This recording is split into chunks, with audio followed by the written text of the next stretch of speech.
Olá pessoal, sejam todos muito bem-vindos. Vamos iniciar um novo curso aqui no canal, um curso de banco de dados, onde eu vou trabalhar conceitos, fundamentos e SQL, né? Vou usar como ferramenta aí de apoio o PostgreSQL. Qual que é então a ideia, né? O motivo na verdade do curso é fazer com que vocês tenham uma ideia geral sobre o que é um banco de dados e consiga fazer os códigos SQL e tudo mais que é necessário para estar aí montando um banco de dados. A ideia do curso veio de que muita gente pede para me enviar a base de dados, né? Dos programas que é feito aí no canal, e aí eu pensei, por que não ensiná-los a fazer a base de dados, né? Do zero. Fazer um curso mesmo de banco de dados. Não que eu não possa enviar a base de dados, mas eu acho mais interessante fazer vocês colocarem a mão na massa. Então aqui tem o nosso motivo e como vai ser a nossa ementa, né? Então vai ter a introdução que eu vou fazer hoje. Vamos falar sobre Metadata, tá? E todos os componentes deles, diferenciar o que é um e outro. Sobre SQL, né? Que é a linguagem aí para a gente programar os bancos de dados.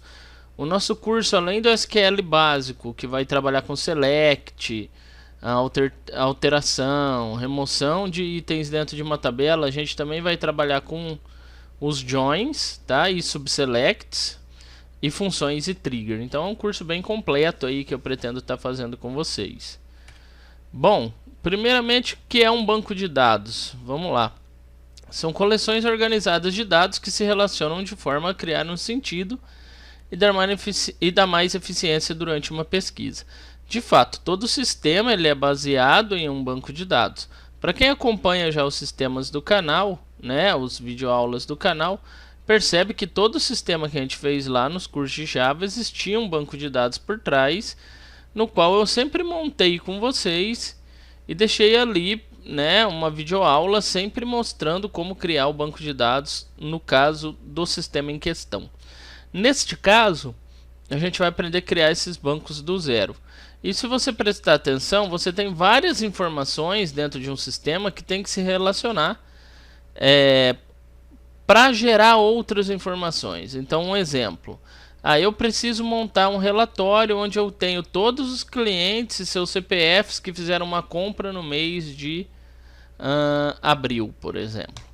Então, olha só a quantidade de informações dessa ideia que eu estou aqui jogando. Você precisa de informações sobre o seu cliente, você precisa de informações sobre as vendas que foram feitas dentro de abril, né, para saber que cliente comprou, informações sobre a data dessa venda. Se eu não tiver esses dados relacionados de alguma forma, eu não consigo fazer essa pesquisa.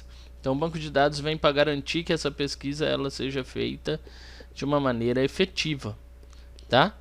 Então o que é um SGBD? Na verdade o SGBD é o programa que a gente usa para trabalhar com o banco de dados. Existem vários tipos de banco de dados. Tem o MySQL, tem o Postgre, tem o Oracle, tem o SQLite, enfim, tem vários bancos de dados aí, tá? E a gente vai trabalhar com o Postgre nesse curso nosso.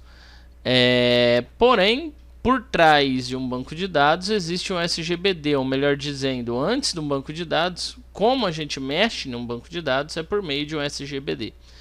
O SGBD é uma interface com esse banco de dados para garantir que o usuário consiga interagir com o banco de dados, ou seja, fazer as alterações, as inserções, as remoções, ou seja, a parte de gerenciamento do banco de dados do usuário é feito em um SGBD.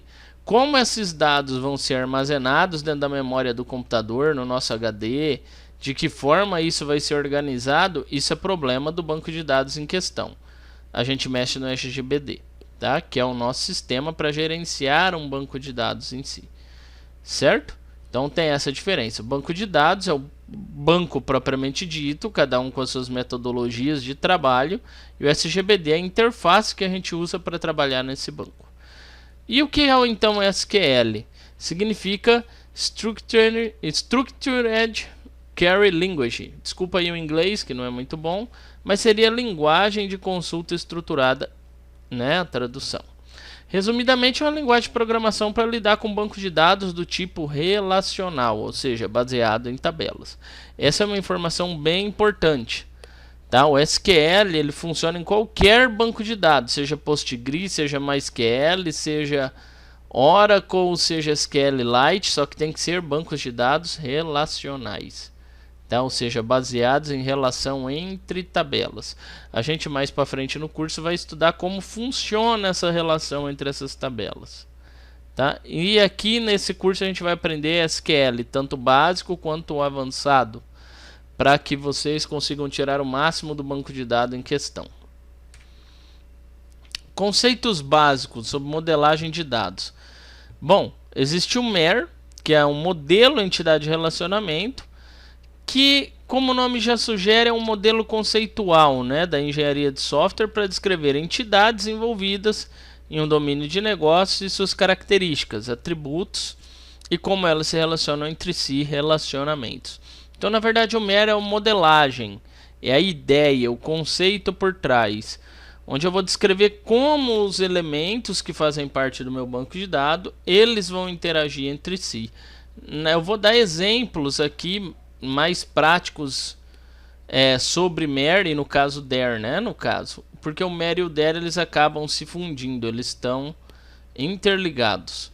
O DER, enquanto o MER é um modelo conceitual, o DER é o diagrama aí que vai fazer a representação gráfica, né? Em forma de gráficos, ou seja, vai ser um desenho do nosso banco de dados e vai ser a principal ferramenta que a gente vai usar para criar um banco. A gente tem que entender alguns componentes do DER, por exemplo, ou do MER. As entidades são objetos existentes e é distinguível de outros objetos. Então é algo que existe, mas que é distinguível de outro objeto. Por exemplo, o seu carro, ele existe, mas ele é distinto de outro carro, mesmo que seja o mesmo carro do mesmo modelo. Entenderam a ideia? Então é algo que existe, mas ele é distinto de outro. Por exemplo, Paulo da Silva, que tem o CPF 12345678900. Ele é uma entidade. Então, quando eu falo uma entidade, ele é um objeto para o banco de dados que existe e é único, visto que isso identifica unicamente a pessoa particular do universo. Assim como a conta 401639 é de uma agência bancária e é uma entidade que identifica unicamente uma conta corrente particular. Então esse número de conta fala que aquela conta ela é única. E assim funciona, né? Se você vê na vida real, é assim que funciona. Pode ter vários João da Silva, mas cada um tem um CPF diferente. Eu tenho várias contas em uma agência bancária, mas cada uma tem um número que distingue ela como sendo diferente.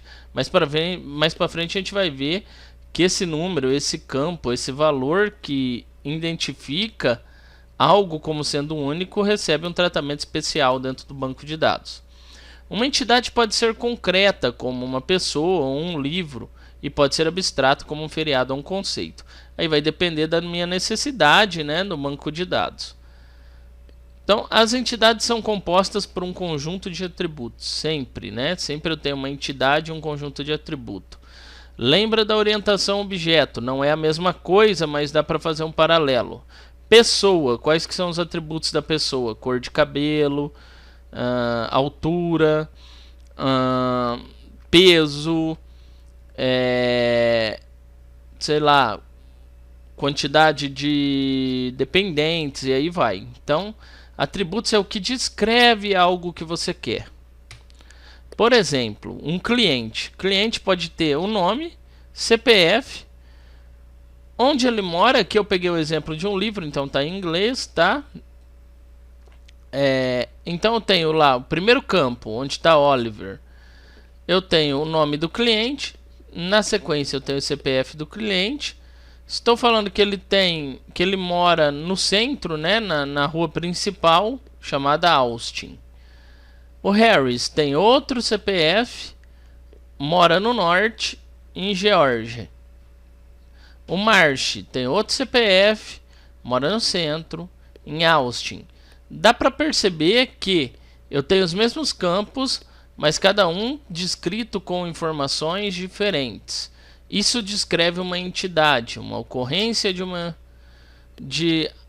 uma entidade dentro do sistema. Ou melhor dizendo, né, a entidade cliente possui a tabela, né, cliente possui vários campos, e cada campo, né, cada linha dentro dessa tabela é uma entidade aí dentro, tá? É um registro, ou seja, Oliver vai ser um registro, Harrison outro registro, March outro registro e assim por diante. Então existe essa visão, né? O banco de dados nada mais é do que essas informações organizadas aí, ok? Da mesmo jeito a conta, né? De um lado eu tenho o número da agência, do outro lado o número da conta. Então 259 e o número da conta é o 1000. 639 é a agência, 2000 é o número da conta, 401 agência, 1500 número da conta, e assim funciona. Só um exemplo para entender. Então a entidade cliente possui todos esses atributos que estão descritos aqui, que seria nome, CPF, no caso região que mora e cidade. Isso quer dizer o quê? Que uma linha aqui dentro preenche um cliente, uma instância de um cliente.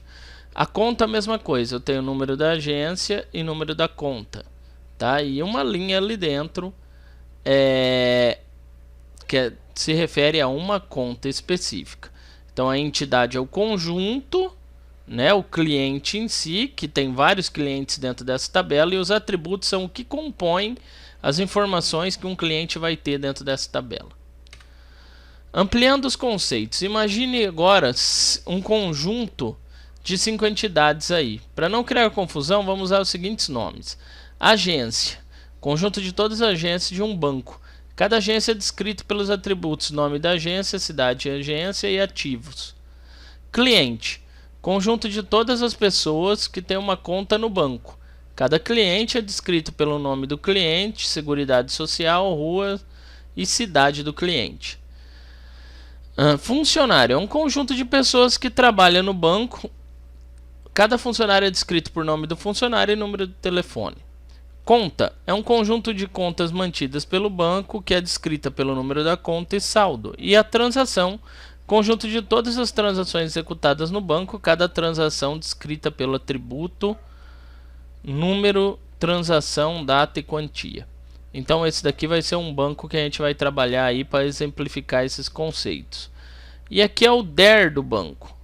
A gente vai estudar melhor esse DER mais para frente, porém toda entidade é representada por um retângulo com o nome dentro. Então o cliente, vou passar aqui o mouse, o cliente com o nome dentro, esse retângulo com o nome cliente dentro, quer dizer que essa é uma entidade cliente.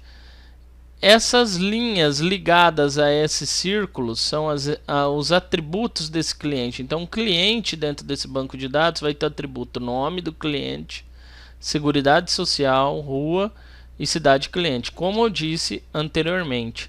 A mesma coisa acontece com a conta. A entidade conta possui o número da conta e o saldo. A mesma coisa acontece com a transação. A transação possui número da transação, data e quantia. Então eu tenho 3 entidades que estão ligadas entre si, tá? Então esse círculo está se referindo a atributos dessas entidades, tá? Então o cliente está ligado ao nome, tem o atributo nome, seguridade social, rua e cidade cliente. A conta, número da conta, saldo. E a transação tem o atributo número de transação, data e quantia. Aí se você reparar, existem esses losangos aqui, tá? Esses losangos quer dizer que o cliente se relaciona com uma conta. Depois a gente vai estudar como funcionam esses relacionamentos. E essa relação entre a conta e o cliente foi denominado conta corrente, que possui um atributo data nela, tá? Então sempre essa bolinha ligada a um retângulo, a um losango, quer dizer que é um atributo ligado a ele. A mesma coisa aconteceu com conta. Conta possui uma relação com a transação. Eu chamei essa relação de log. Então a conta faz uma relação com a transação e existe uma data para essa relação acontecer, tá? Um atributo data. Essa daqui é uma entidade fraca, tá? Depois a gente vai ver o que vem ser entidade fraca, forte, composta, né? A gente vai entender isso, tá? Por isso que ela está circulada 2 vezes. Mas basicamente é isso. Esses dados estão grifados porque são considerados atributos únicos dentro dessa relação. Então, seguricidade social seria como se fosse o CPF de alguém. O número da conta é o número da conta, que é único para cada conta existente. Depois a gente vai entender e estudar melhor esses campos, que eles são importantes para o banco. Bom, galera, é isso, tá? Eu vou finalizar essa aula aqui. Foi mais uma aula introdutória mesmo, tá? A gente, durante mais 1 ou 2 aulas, vamos estudar conceitos aí de banco de dados, tá? Não vou ficar muito nos conceitos, vou passar bem rápido por eles. E pretendo chegar logo aí na nossa parte prática, tá? Onde a gente vai trabalhar dentro do PostgreSQL com SQL mesmo, na unha, criando os bancos, tá? É um curso novo, vou estar jogando aí na internet, pretendo fazer. Muita gente já entrou em contato comigo pedindo. Espero que todos gostem. Fiquem atentos aí no canal para mais videoaulas dos outros cursos que já tem. Não esqueça de curtir o canal, compartilhar, nos seguir, né? Se inscrever no canal, seguir a gente nas redes sociais, tanto no Instagram quanto no Facebook. E até mais. Falou!